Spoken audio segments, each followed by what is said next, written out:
Bueno, un saludo a todas y a todos y hoy seguimos en nuestra 10ª clase sobre el Jesús histórico y vamos a continuar con los últimos días de Jesús. Esta sería la parte 2.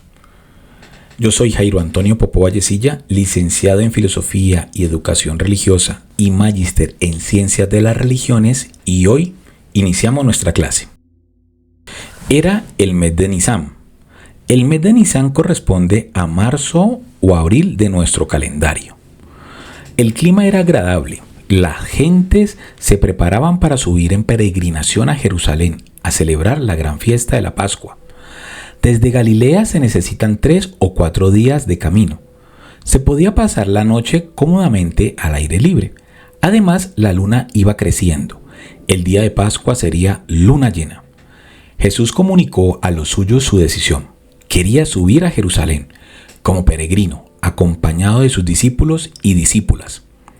Pero nos hacemos esta pregunta: ¿qué motivos le impulsan? También nos motiva otra pregunta. ¿Quería sencillamente unirse a su pueblo para celebrar la Pascua como un peregrino más? Acá hay otro cuestionamiento. ¿Se dirigía a la ciudad santa para aguardar allí la manifestación gloriosa del reino de Dios?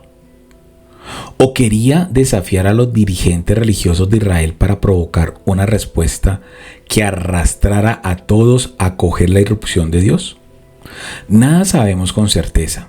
Hasta ahora Jesús se ha dedicado a anunciar el reino de Dios por las aldeas de Galilea, pero su llamada está dirigida a todo Israel. Es normal que en un determinado momento dirija su mensaje también a Jerusalén. En la ocasión ideal, la ciudad santa era el centro del pueblo elegido. Hacia ella dirigían su mirada y su corazón todos los judíos dispersos por el mundo. La fecha no puede ser más apropiada. Miles de peregrinos venidos de Palestina y de todos los rincones del imperio se congregan para reavivar durante las fiestas de Pascua su anhelo de libertad. Sus discípulos al parecer se alarmaron con la idea. También Jesús es consciente del peligro que corre en Jerusalén. Su mensaje puede irritar a los dirigentes del templo y a las autoridades romanas. A pesar de todo, Jesús sube a la ciudad santa y después de esto ya nunca más volverá. Probablemente sigue la ruta más oriental para peregrinar hasta la ciudad santa. El grupo deja Cafarnaúm, camina a lo largo del río Jordán y después de atravesar Jericó, sigue la calzada que sube por Wadi Kel hasta llegar al Monte de los Olivos. Era el mejor punto para contemplar la ciudad santa en todo su esplendor y belleza. Los peregrinos enmudecían y lloraban de alegría al verla. Probablemente no es la primera vez que Jesús llega a Jerusalén, pero en esta ocasión todo es diferente. Pero lo que atraía la mirada de todos los peregrinos era la inmensa explanada del templo, donde se levantaba resplandeciente todo ese lugar santo, dominando un conjunto complejo de edificios, galerías y salas destinadas a diferentes rituales. Aquella era la casa de Dios. Según el historiador Flavio Josefo, estaba casi enteramente recubierta de láminas de oro macizo, y al salir el sol brillaba con tal resplandor que los que la miraban tenían que desviar su mirada. A los extranjeros que se acercaban a Jerusalén les parecía ver una cumbre nevada. Esto lo dice Flavio Josefo en el libro La Guerra Judía, en los versículos 222 y 223. Allí entrarán los próximos días para ofrecer los sacrificios rituales, cantar himnos de acción de gracias y degollar los corderos para la cena pascual. Faltaban solo unas horas para el comienzo de la fiesta y debían ocuparse de realizar las purificaciones. Las condiciones de pureza eran exigentes. Los paganos se debían detener en el amplio patio de los paganos. Lo mismo harán los leprosos, los ciegos o los tullidos. Era un lugar que estaba antes de los lugares más santos. Las mujeres no pasarán del patio de las mujeres, y los varones se detendrán en el patio de los israelitas. Desde allí asistirán a los diversos ritos. Ningún peregrino puede acceder al área reservada a los sacerdotes, donde se encuentra el altar de los sacrificios. Ante la presencia de Dios, en el Sancta Sanctorum, solo accede el sumo sacerdote, único mediador entre Israel y su Dios. Más de uno preguntaría qué era aquel poderoso edificio con 4 torres que se levantaba en un extremo de la explanada, dominando todo el recinto sagrado. Se trata de una fortaleza construida por Herodes y llamada popularmente la Torre Antonia. Según Flavio Josefo, el templo era la fortaleza que dominaba la ciudad y la Antonia era la torre que dominaba el templo. Esto lo podemos ver en el libro La Guerra Judía, versículos 243 y 245. Allí permanece vigilante una guarnición de soldados romanos para controlar cualquier altercado que perturbe el orden. Seguramente en alguno de sus calabozos, más de un desgraciado espera la hora de su ejecución. Por otra parte, la impresionante reconstrucción del templo llevada a cabo por Herodes había dado un impulso nuevo a las peregrinaciones. Jerusalén se convertía en las fiestas de Pascua en una ciudad mundial, la capital religiosa del mundo judío en el seno del Imperio Romano. La aglomeración de una muchedumbre tan numerosa dentro de la ciudad santa, cargada de tantos recuerdos, representa un peligro potencial. El encuentro de tantos hermanos venidos del mundo entero hacía crecer el sentido de pertenencia. Son un pueblo privilegiado, elegido por el mismo Dios. La celebración de la Pascua enardece aún más sus corazones. La tierra heredada de Yahvé no es ya un país de libertad. Ahora son esclavos en su propia tierra. Esos días la oración de los peregrinos se convierte en un clamor. Dios escuchará los gritos de su pueblo oprimido y vendrá de nuevo a liberarlos de la esclavitud. Roma conoce bien el peligro, por eso Pilato se desplaza esos días hasta Jerusalén para reforzar la guarnición de la Torre Antonia. Hay que cortar de raíz cualquier acción subversiva antes de que se pueda contagiar la masa de peregrinos. Muchos de ellos se acercan a la ciudad cantando su alegría por haber llegado a Jerusalén después de un largo viaje. Lo mismo hace el grupo de Jesús, se acercan ya a las puertas de la ciudad. Es el último tramo y Jesús lo ha querido recorrer montado sobre un asno como un humilde peregrino que entra a Jerusalén deseando a todos la paz. Algunos cortan cualquier rama o follaje verde que crece junto al camino, otros extienden sus túnicas a su paso. Expresan su fe en el reino de Dios y su agradecimiento a Jesús. Es el homenaje espontáneo de los discípulos y seguidores que vienen con él. Según se nos dice, los que le aclaman son peregrinos que iban delante de él o que le seguían. Probablemente su grito debió de ser: Hosana, bendito el que viene en nombre del Señor. El gesto de Jesús era seguramente intencionado. Su entrada en Jerusalén, montado en un asno, decía más que muchas palabras. Jesús busca un reino de paz y justicia para todos, no un imperio construido con violencia y opresión. Montado en su pequeño asno, aparece ante aquellos peregrinos como profeta, portador de un orden nuevo y diferente, opuesto al que imponían los generales romanos, montados sobre sus caballos de guerra. Su humilde entrada a Jerusalén se convierte en sátira y burla de las entradas triunfales que organizaban los romanos para tomar posesión de las ciudades conquistadas. A los romanos no les podía hacer ninguna gracia este signo de Jesús. A los pocos días sucede algo mucho más grave. Jesús, que mientras está en Jerusalén, suele hospedarse, al parecer, en el cercano barrio de Betania, en casa de sus amigos Lázaro, María y Marta. Vuelve a la ciudad y realiza la acción pública más grave de toda su vida. De hecho, esta intervención en el templo es lo que desencadena su detención y rápida ejecución. Esta es la convicción de la mayor parte de los historiadores, como Brown, Sanders, Bohr, Feismayer, Crossan y Evans, que la acción en el templo fue lo que determinó la muerte de Jesús. Probablemente su intervención es bastante modesta y solo altera momentáneamente el funcionamiento rutinario de la jornada. El patio de los gentiles es enorme y ocupa la mayor parte de la explanada del templo. Esos días se concentran ahí miles de peregrinos. Hay docenas de mesas para el cambio y de puestos de venta de animales para los sacrificios. Jesús atropella a un grupo de vendedores y compradores, vuelca algunas mesas y puestos de venta de palomas y trata de interrumpir la actividad durante algunos momentos. Su gesto fue pequeño y limitado, pero está cargado de una fuerza profética y un significado de consecuencias imprevisibles. Atacar el templo era atacar el corazón del pueblo judío, el símbolo alrededor del cual gira todo lo demás, el centro de la vida religiosa, social y política. Cualquier agresión al templo era una ofensa peligrosa e intolerable, no solo para los dirigentes religiosos, sino para todo el pueblo. ¿Qué sería de Israel sin la presencia de Dios en medio de ellos? ¿Cómo podrían sobrevivir sin el templo? La acción de Jesús fue sin duda un gesto hostil de protesta. ¿Pero qué significado concreto le quiso atribuir a su arrebato profético? Son muy variadas las posiciones sobre el significado que dio Jesús a su gesto.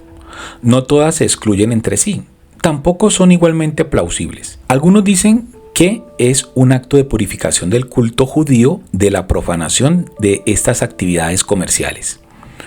Otros dicen que es una protesta contra las injusticias y abuso de los sacerdotes. Algunos dicen que esto significa una protesta contra la exclusión de los gentiles. Hay otros investigadores que dicen que es una señal de levantamiento mesiánico para ocupar el templo por la fuerza. Otros dicen que es el juicio de Dios contra un templo corrompido. Y algunos están diciendo a nivel académico que es un gesto simbólico de destrucción para la restauración de un templo nuevo. Como ven, hay diferentes tipos de interpretación sobre este gesto. Al día de hoy no podemos tener una en concreto, pero todas van aportando algún elemento importante para entender esa acción que definitivamente fue el centro que detonó la persecución, el juicio y la ejecución de Jesús. En este lugar de culto ha surgido una enorme organización mantenida por un exagerado cuerpo de funcionarios, escribas, administradores, contables, personal de orden y siervos de las grandes familias sacerdotales.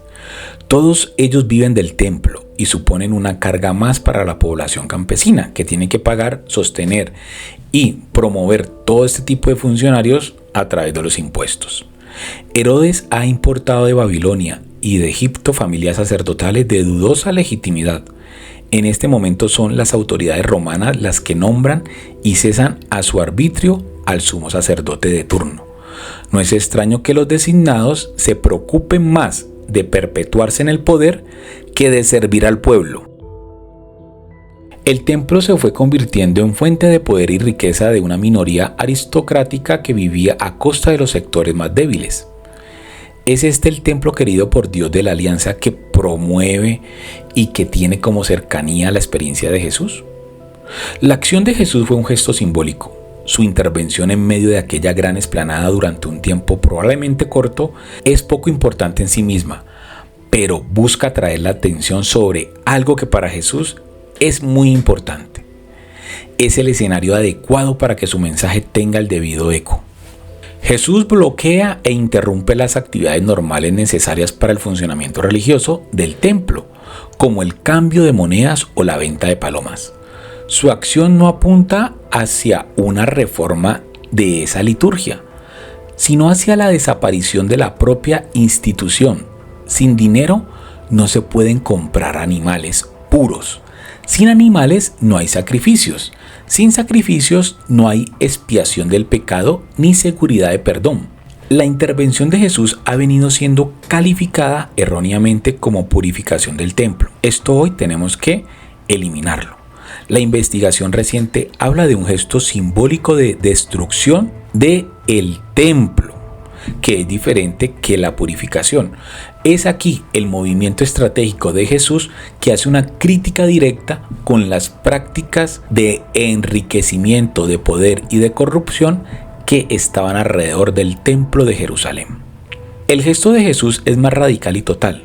Anuncia el juicio de Dios no contra aquel edificio, sino contra un sistema económico, político y religioso que no pueda agradar a Dios. El templo se ha convertido en símbolo de todo lo que oprime al pueblo. En la casa de Dios se acumula la riqueza. En las aldeas de sus hijos crece la pobreza y el endeudamiento. Esto no puede venir de el Dios de Jesús. El Dios de los pobres y excluidos no reina ni reinará desde ese templo. Jamás legitimará ese sistema. Con la venida del reino de Dios, el templo pierde su razón de ser. La actuación de Jesús ha ido demasiado lejos. El personal de seguridad del templo y los soldados de la fortaleza Antonia saben lo que tienen que hacer. Hay que esperar a que la ciudad se encuentre más tranquila y los ánimos de los peregrinos más calmados. El caso no preocupa solo a los sacerdotes del templo, inquieta también a las autoridades romanas. El templo es siempre lugar de conflictos, por eso lo vigilan de cerca. Cualquier incidente en el recinto sagrado y más en tiempos de Pascua despierta su desconfianza. Quienes ponen en peligro el poder del sumo sacerdote, fiel servidor de Roma, ponen en peligro la paz. Una cosa es cierta, si no abandona su actitud y renuncia a actuaciones tan subversivas, este hombre, Jesús, será eliminado. No es aconsejable detenerlo en público, mientras está rodeado de seguidores y simpatizantes. Ya encontrarán el modo de apresarlo de manera discreta. También Jesús sabe que sus horas están contadas. Sin embargo, no piensa en ocultarse o huir. Lo que hace es organizar una cena especial de despedida con sus amigos y amigas más cercanos. Es un momento grave y delicado para él y para sus discípulos. Lo quiere vivir en toda su hondura e intimidad. Al parecer, esta cena que organiza Jesús no se trata de una cena pascual. Al describir el banquete en los evangelios, no se hace una sola alusión a la liturgia exclusiva de la Pascua. Nada se dice del cordero pascual, ni de las hierbas amargas que se comen esa noche. No se recuerda ritualmente la salida de Egipto, tal como está prescrito. Por otra parte, es impensable que esa misma noche en la que todas las familias estaban celebrando la cena más importante del calendario judío, los sumos sacerdotes y sus ayudantes lo dejaran todo para ocuparse de la detención de Jesús y organizar una reunión nocturna con el fin de ir concretando las acusaciones más graves contra él. Parece más verosímil la información de otra fuente que sitúa la cena de Jesús antes de la fiesta de Pascua, pues nos dice que Jesús es ejecutado el 14 de Nisán, la víspera de Pascua. Así pues, no parece posible establecer con seguridad el carácter pascual de la última cena. Marcos, Mateo y Lucas dan suficientes indicaciones para que el lector identifique la cena con la Pascua judía. Lucas incluso nos dice que ese era el deseo de Jesús, cuando he deseado celebrar la Pascua. En cualquier caso, no es una comida ordinaria, sino una cena solemne, la última de tantas otras que había celebrado por las aldeas de Galilea. Los relatos dicen que celebró la cena con los 12, pero no hemos de excluir la presencia de otros discípulos y discípulas que han venido con él en peregrinación. Jesús vivía las comidas y cenas que hacía en Galilea como símbolo y anticipación del banquete final en el reino de Dios. Todos conocen esas comidas animadas por la fe de Jesús en el reino definitivo del Padre. Es uno de sus rasgos característicos mientras recorre las aldeas. También esta noche, aquella cena le hace pensar en el banquete final del reino. Dos sentimientos embargan a Jesús. Primero, la certeza de su muerte inminente, no lo puede evitar. Aquella es la última copa que va a compartir con los suyos. Todos lo saben. No hay que hacerse ilusiones. Al mismo tiempo, su confianza inquebrantable en el reino de Dios, al que ha dedicado su vida entera. Habla él con claridad y dice: os aseguro que no beberé más del fruto de la vid hasta el día en que lo beba de nuevo en el reino de Dios. La muerte está próxima. Jerusalén no quiere responder a su llamada. Su actividad como profeta y portador del reino de Dios va a ser violentamente truncada. Pero su ejecución no va a impedir la llegada del reino de Dios, que ha estado anunciando a todos. Jesús mantiene inalterable su fe en esa intervención salvadora de Dios. Está seguro de la validez de su mensaje. Su muerte no ha de destruir la esperanza de nadie. Dios no se echará atrás. Un día Jesús se sentará a la mesa para celebrar con una copa en sus manos, el banquete eterno de Dios con sus hijos e hijas. Beberán vino nuevo y compartirán juntos la fiesta final del Padre. La cena de esta noche es un símbolo. Movido por esta convicción, Jesús se dispone a animar la cena contagiando a sus discípulos de su esperanza. Comienza la comida siguiendo la costumbre judía. Se pone en pie, toma en sus manos pan y pronuncia en nombre de todos una bendición a Dios, a la que todos responden diciendo amén. Luego rompe el pan y va distribuyendo un trozo a cada uno. Todos conocen aquel gesto. Probablemente se lo han visto hacer a Jesús en más de una ocasión. Saben lo que significa aquel rito del que preside la mesa. Al obsequiarles con este trozo de pan, Jesús les hace llegar la bendición de Dios. ¿Cómo les impresionaba cuando se lo daba a los pecadores, recaudadores y prostitutas? Al recibir aquel pan, todos se sentían unidos entre sí y con Dios. Pero aquella noche, Jesús añade unas palabras que le dan un contenido nuevo e insólito a su gesto. Mientras les distribuye el pan, les va diciendo estas palabras: este es mi cuerpo, yo soy este pan. Vedme en estos trozos entregándome hasta el final para haceros llegar la bendición del reino de Dios.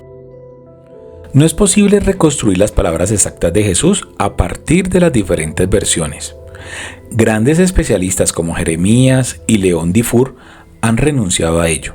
La posición más generalizada ve en Marcos y Mateo el sustrato más antiguo de sus palabras, por lo cual en este caso nos quedamos con las palabras más comunes que encontramos en nuestras traducciones bíblicas.